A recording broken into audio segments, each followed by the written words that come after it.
Welcome, folks, to the history of car options. I'm doing a live so you know while I do this. This is going to be part one of a series on Toyota Motor Series, different Toyota motors, and what they want. This one, I don't know if it's going to be 3 weeks or 4 weeks. Because I'm not even talking about the actual cars itself. I'm just talking about what the motors were and what they were in somewhat, and some of the information I found out. Like, we are strictly going to talk about motors, but there's going to be a few little tidbits and tabbits I'm going to add to the collection. Let me do what they. For all that's here, welcome, welcome, welcome. Okay, now, on Toyota Motors, this is something I did not know. That Toyotas, actually, before they came out with the platform that was in the Subaru BRZ and the Toyota AE86, the new model, one with the collab with Subaru, I did not know they actually made two air-cooled two-cylinders prior to that, which was a 0.7 liter, and it was called the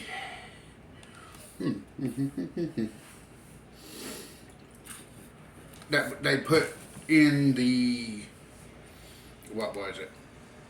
Their A series car in the 1930s. Because I'm going already back to the 1930s. Then they had another actual 1 liter, or 0.8 liter motor, which they put in the first Corolla and cars like that in the, what was it? That they ran from 65 to 76. But by 76, we was getting cars here in America from Toyota with a whole different engine series, which will be talked about in a little bit later. But yeah, like I said, they had the Subaru complete collaboration, actually, which brought up the AE86 and the BRZ and the FRS from Scion, which is one of their brands. That all those were flat engines, like flat 4s and flat 2s, which means instead of being either straight up like this or at the beat. Because I'm actually right now and sitting here just doing this,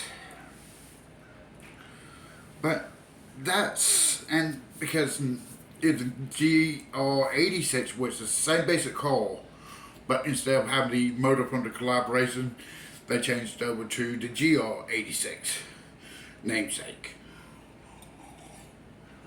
to separate the motor, separate the car series lineup at the top now. Which the AE86 Toyota that ran from the early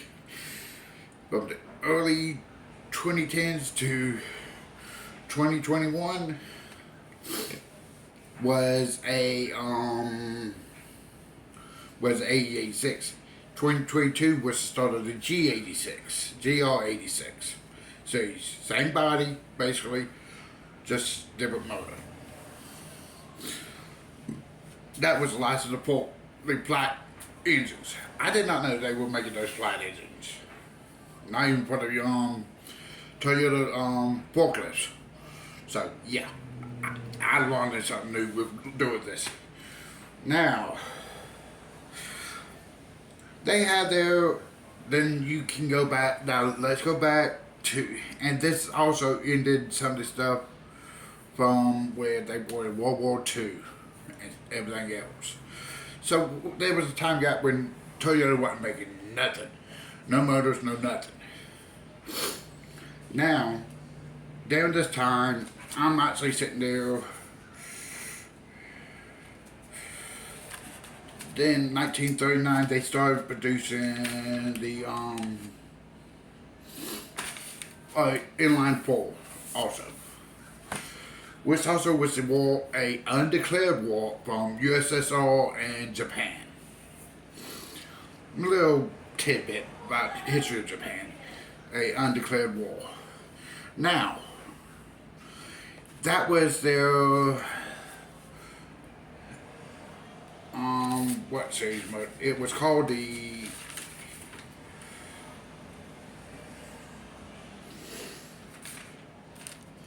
Ace. Actually, it was an inline series, and it was called the Type C motor, which had a displacement of 2.3 liters. That was kind of big.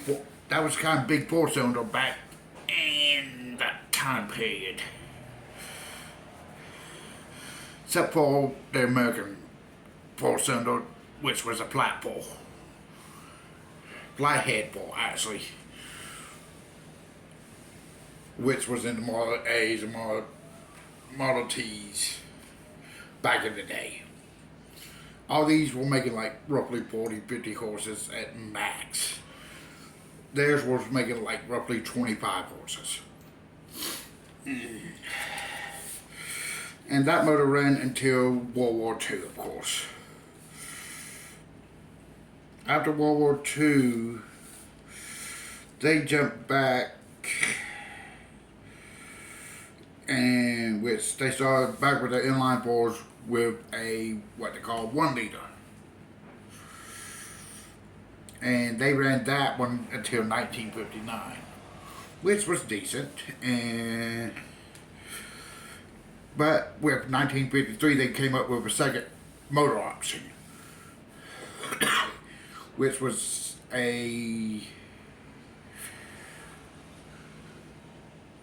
which actually is a series. If you big JDM nut case and a big car case, you will know as the R series. The R to the 22R, the longest running series of Toyota. I mean, literally, you can find that in your Toyota pickup trucks. The R's were in the 4Runners, the Corollas, the Camrys.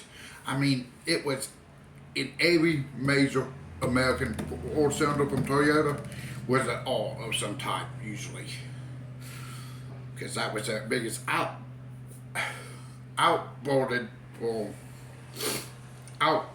sent out motor from Japan, from Toyota. Yes, I drink coffee. And that's what I went from drinking sodas in a cup to a coffee cup with coffee in it, because the time of day I record now. But the most, and so it ran from the 1953 until heck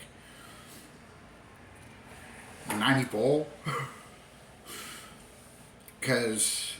and it was 22 different versions of it. So, but the most well-known versions are the 20R and the 22R. 22R was a 2.4 liter inline four, while the 20R was actually a 2 liter inline four-cylinder.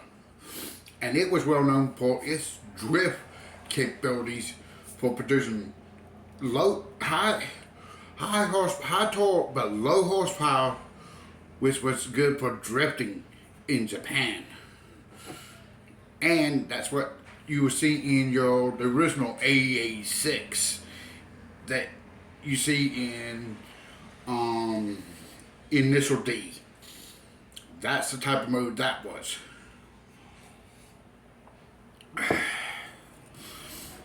And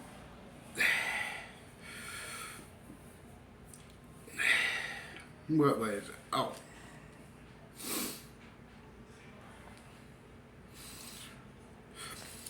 And most of these were what they call overhead valved for the most part on those motors until like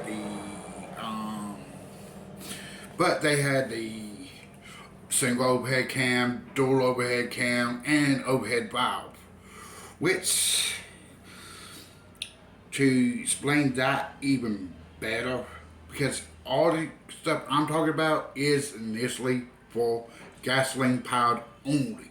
They had a whole series of diesels that I will discuss in a later episode. I'm not even going to touch the inline sixes, which is or the eights, or the tens, or the 12s, because literally Toyota has produced them all multiplications. Toyota is one of the few Japanese companies that's actually produced every style motor in the world, except for one, which is the Wankel, which is rotary, which we will discuss when I do Mazda Motors and a few other companies. But to go back to his, but I digress. Let's go back to discussing what overhead valve, overhead cam, and dual overhead cam all mean. On the overhead valve, which means if you look at like most of your American V8s from the 70s, that's an overhead valve, which means the valve train is on the heads only, and the cam is in the block above the crank, which is done with a timing belt or timing chain there. So it's a shorter timing chain. Where single overhead cam, dual overhead cam, that means yes, the valves are above the heads, but so is the cam shafts that would normally be in the block, which means the block's more solid, which means it could be about to be a tighter V, or straight up, which means it don't have to give room for the cam to the side of the actual crank, beside the crank and pistons. You don't need that little extra room to put that cam, because the cam's sitting above on the head, and then it also controls the valves from on top of the head, which means it's also a longer chain, or with timing gear and chain set up, or longer belt with timing gear and belt. So yes, that's just the first, heck, that's only two of a bunch of motors. And I mean a bunch of motors. Starting next week, I'm going to give you a little bit more of the inline fours, but not much. And I'm going to probably hop into the inline sixes, which that's where our second most famous motor is at, other than the R Series motor. So, come back next week. Enjoy your weekend. Enjoy the rest of the weekend. I will see you next week. Yes, I'm doing this week without a hat, but that's cool, because I'm trying some new stuff out on my personal side. And I'll see y'all on the next History of Cars and Options.